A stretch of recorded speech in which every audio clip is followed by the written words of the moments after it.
Seniors have decisions to make. After graduation, some will immediately enter the workforce, others will take a break. Another option is graduate school. For me, what I'm looking for whenever, a grad school, I'm already in the school mindset.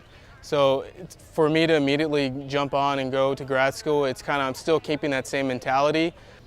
For some students, pursuing graduate school after graduation is beneficial for them because it allows them to cut down time and grow in their career fields.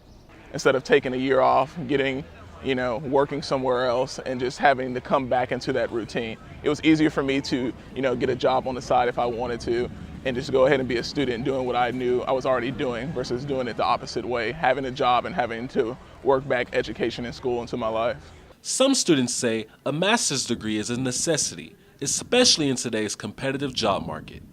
I want to work in corporate, so you kind of just need a master's to really be considered. The Texas State Graduate College is still accepting applications for the upcoming school year. Questions and concerns can be answered by a graduate advisor located on the second floor of JCK. For Bobcat Update, I am Travion Harmon.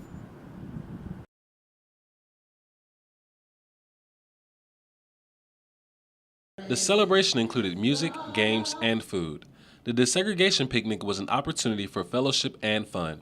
Mayor Daniel Guerrero said the event is meaningful.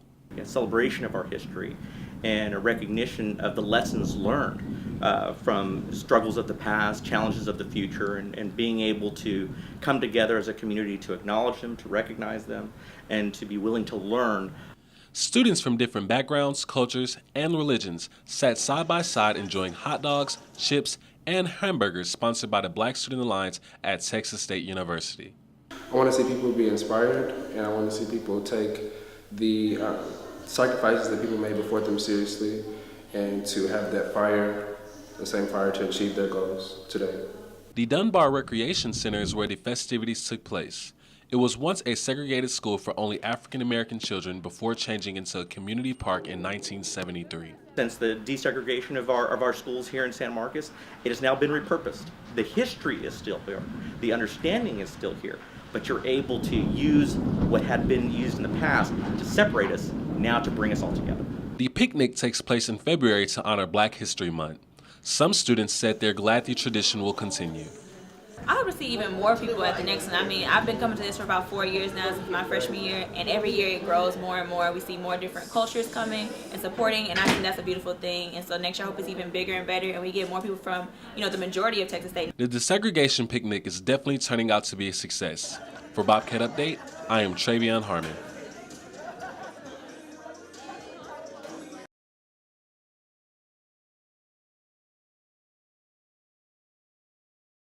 KTSW Radio is gearing up for its 9th annual Mr. Fest Music Festival. The award-winning festival will kick off on April 29th and end on April 30th. It's a platform for local artists and bands to showcase their talents. Superflies, Stonewall Warehouse, and Vodka Street are just some of the performance venues this year. More than 20 bands, including headliners La Luz, Night Beats, and Typical Girls, are booked for the event.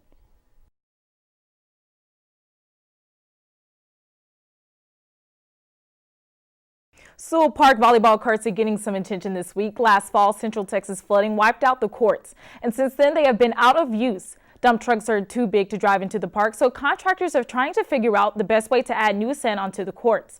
The poles that held the nets are being removed to make way for the new sand. The surrounding area near the courts is closed off, so students must take a detour to get through the park.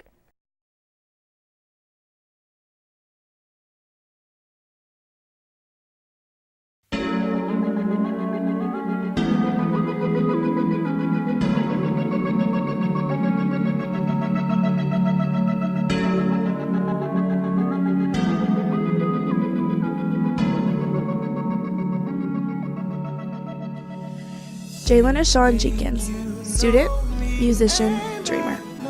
Jalen Ashawn is a 21-year-old Texas State University student striving to make his music heard not only locally but worldwide. He grew up in Houston, Texas, and was constantly surrounded by a music environment. When he was only 6 years old, he began singing at church and developed a true passion and appreciation for it. The John Legend-inspired artist is a business management major with a minor in music, set to graduate Texas State University in spring of 2016. He aspires to stay true to himself and his music and never wants to drift away from the man that he is. Although he likes to sing about a number of things, hope is the main message he is trying to teach listeners through his music. His dreams are larger than life, and he will not settle until his music makes a difference all around the world. Sorry, I locked the door. So I started singing when I was a young boy, somewhere in the age between 3 or 5. I don't know exactly when, but it was around that time. I grew up singing in church. Like my grandma would always put me in these like funny colored suits and like put me in front of the church and like have me singing like, I think there's a recording on cassette tape of me singing "I Believe the Children of Our Future" by Whitney Houston. And so started singing at a young age. Not too long after I started singing, I think around the age of 7, I started playing piano. They put me in piano lessons. I actually didn't like playing piano at first. I was like, I can't sit still this long. And so I stopped for a while, but I was still like tinker with it. I remember being in piano lessons in middle school. And I think it was in high school, my freshman year is when I started taking it serious. I actually picked up the guitar in high school, and then that's when I also started taking my piano seriously. And now in college I play piano and I play guitar. Oh, yeah. My biggest thing is just like getting it out there. Like I think people respond to good music. And if they really appreciate it, then they share it with their friends. And so I think my music is good enough to be heard by the masses and enjoyed by the masses. So the long term would be to continue to push the music and get it heard and let the people decide if they really like it. So. Oh, how do I love again? How do I trust again? When everyone around always seems to let me down. Life motivates me to write. I think the most beneficial times and the most productive times for me when I'm writing is when I see a scenario or something's going on in my life, or I'm hearing somebody else's story and it inspires me. And from there, that's usually how songs are written for me. I'll like be in a place where I'm like, man, this is a real moment. And I think that's what makes my music unique and real, because it comes out of a real place.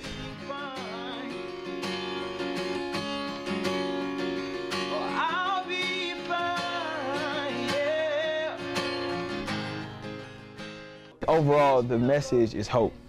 And I want to let people know that like they have purpose. You know, like there's a reason that you're alive. There's a reason that God created you. Like there's so much good for you, and you don't have to let your circumstances define you. You don't have to let your mistakes and your failures define you, but there is hope out there. And so I want to share that with other people. So I get to shout out my team. So I got some engineer. One of the guys who I collab with, who's so essential to my music and making it work, is this guy named Justin Payne. He's also a graduate of Texas State. We co-produce a lot of my music, and he adds that icing to the cake, that you know, to the sound. And so he's a good friend of mine. There's so many people behind the scenes. It would probably be wise to like name all of it. But engineers, I have people who help me with marketing. I have people who help me with my audio sound, and people who are there to support. And man, you're only as strong as your team. And I've been blessed to have, man, a lot of people who support what I do, a lot of people I can learn from.